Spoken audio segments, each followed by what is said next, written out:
you ever had Chinese food? What about fried rice? Well, all is not known where fried rice originates from. According to Rhonda Parkinson in All About Chinese Fried Rice in 2019 stated, it's believed that it was invented sometime during the Sui dynasty, around 589 to 618 in the city of Yangzhou in the eastern Jiangsu province. Personally, I spent all my life eating Asian food, and particularly Chinese food. What more Chinese than fried rice?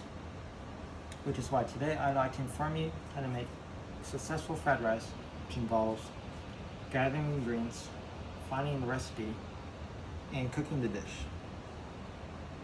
Now, when you're looking for a fried rice, or rather rice, you want a good texture, just good crisp, good soft, etc. Now, you also will dry the rice, and later I'll talk more about that. Additionally, add-ons like sauce and meats are important, but they're not the star of the dish. The star of the dish is the rice. You can always add more, but you can't always take out.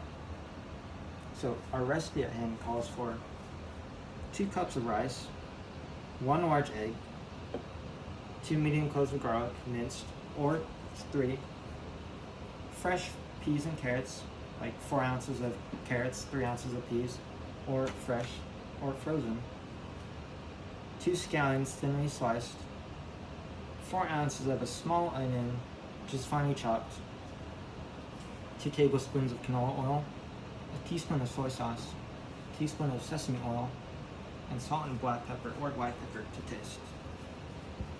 Now that you've found the recipe, you can start by gathering your ingredients. When you're gathering ingredients, you must remember that perfect rice involves 2 things: a good type and length. The types are basmati, jasmine, brown, white, etc., but we'll just be using jasmine. Also, there are lengths, short, medium, and long, and the key to rice is this: the less short it is, the more short it is, the less sticky it is, or more sticky it is, and the longer it is, the less sticky it is. So you want a medium, which is why we're using jasmine. And when you're searching for the add-ons, it involves careful selection. Fresh and crisp vegetables should be used, but frozen also works too. Onion and garlic, however, should be made fresh, as they are the essence of your oil. And according to Clara Olshansky, and these are the best oils for fried rice, in 2020 stated, if you want an oil with a more neutral flavor, go for canola oil. If you want a mild nutty flavor, go for peanut oil. Or if you want a richer flavor, go for avocado oil, macadamia oil, or sesame oil. It depends on what you're going for. And of course, we'll be using canola oil. It's a mild flavor, it won't disturb the flavor of the rice too much. Now that you've found your ingredients, you can start cooking. Before we begin cooking, there's quick notes to be made. Remember, dry rice should be used. I mean dry. You can use this, you can find it dry by putting it in the refrigerator overnight, or by putting it under a fan for an hour, or by cooking just dry or fresh cooked rice. Additionally, it should be very dry and crumbly like this. You don't want it sticky and mushy. Also, your ingredients should be set ahead of you like this, as you won't be scampering around trying to find your ingredients. Now our recipe, it involves putting a half tablespoon of oil on your pan or wok until it's smoking. Smoking, you can use a chopstick, and you see a little sizzle.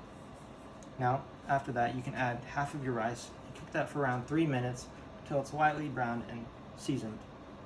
After that, you can put that in a separate plate and add your other half rice back into it with another half tablespoon of oil. After 3 minutes again, you can put your other half rice into your pan and leave a space in the middle where you can add another half tablespoon of oil.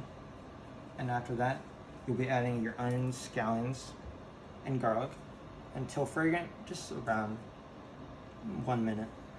After that, you can add your soy sauce and your sesame oil and toss that until combined.